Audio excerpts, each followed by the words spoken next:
Alright, ladies and gentlemen, welcome back to the channel, man. Cavs Nation, I need you guys to pull through in the comment section today.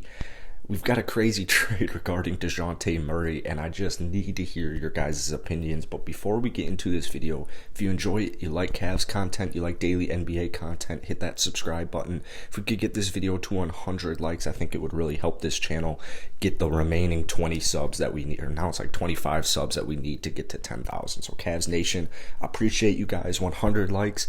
If we can get this video to 100 likes, that would be absolutely amazing.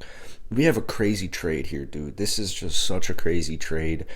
In this proposed trade idea from Bleacher Report, the Cavs received Dejounte Murray, the Spurs received Colin Sexton, Cedi Osman, a 2022 first-round pick unprotected, and a 2024 first-round pick lottery protected. So this is a big one, man. This is a really, really big one.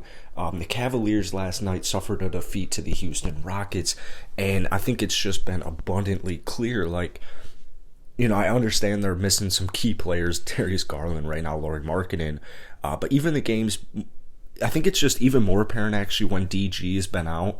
It started to become like clearly obvious with Lauri Markkanen out of the lineup, like the Cavs just need to do something or some tweaking, or they just need to wait till they get fully healthy. Like, they're just, it's tough, man, because it's not like it's a whole game, but they'll go through like a quarter of just a bad drought, like just a terrible drought. And when it's like the fourth quarter, man, it really stings.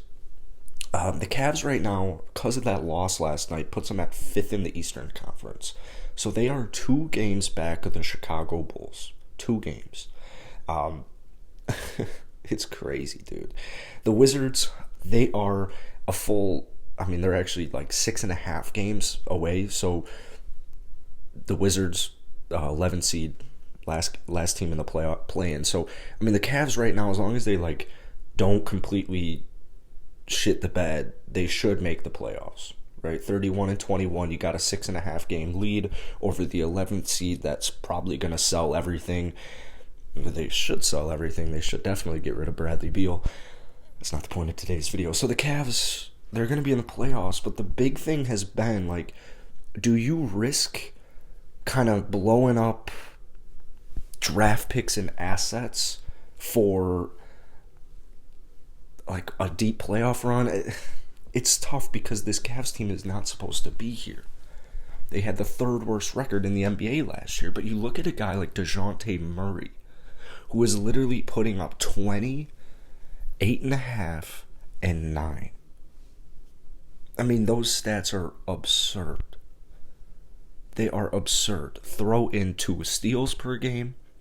Throw in the elite defense, like literally elite defense.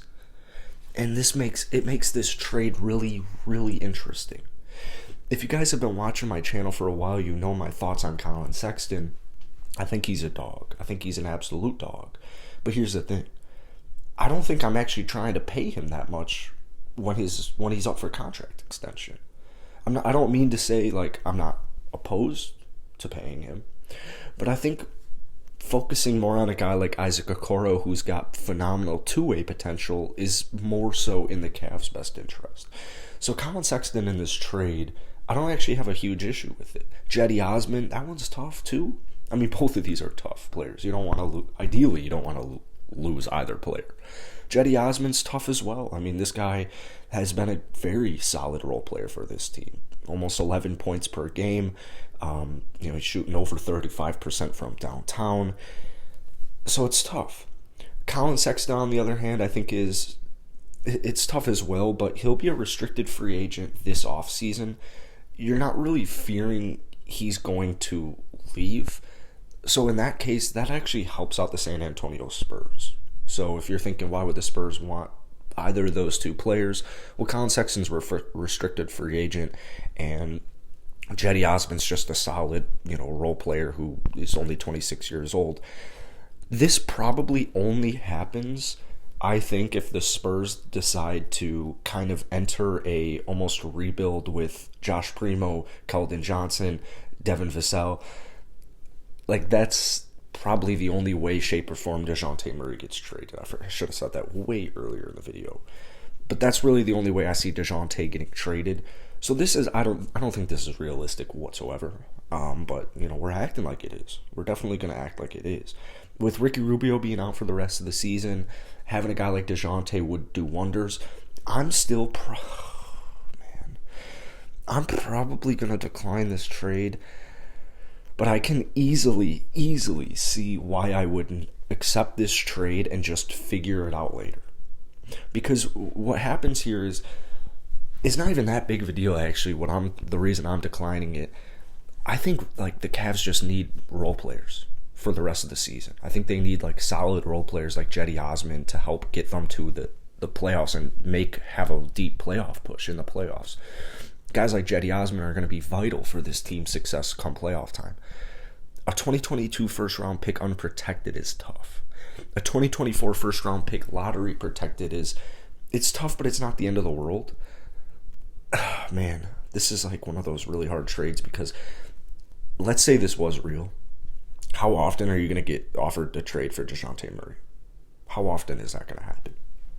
Very, very slim. Now you could make an argument: is this just a kind of outlier season for Dejounte, or is this the future of his NBA career? I think it's the future of his NBA career. I think he's got all the skills he needs, and he's gonna be a hell of a basketball player. He's in year 2 of 4 of his contract, so that's something you should also keep in mind. You're getting Dejounte for about 2.5 more seasons.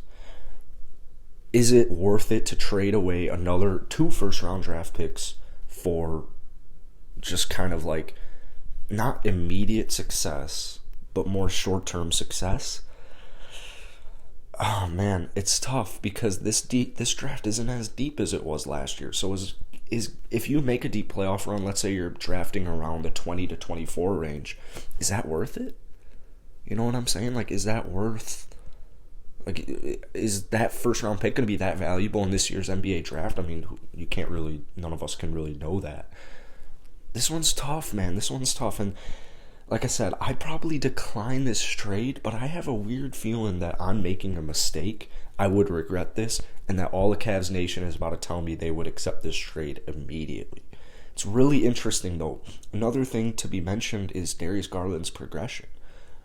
Dejounte, I'm not worried about Dejounte and DG's ability to play next to each other, because what would probably happen is JB would probably split them up after the starting and after the closing of basketball games. So I'm not too worried about, playing time and all that stuff. But I am worried about progression. This might halter Darius' progression, or might speed it up. Who really knows? Let me know down below in the comment section. Once again, if you guys enjoyed this video, hit that like button. We're trying to get 100 likes on today's video. And I'll see you guys later.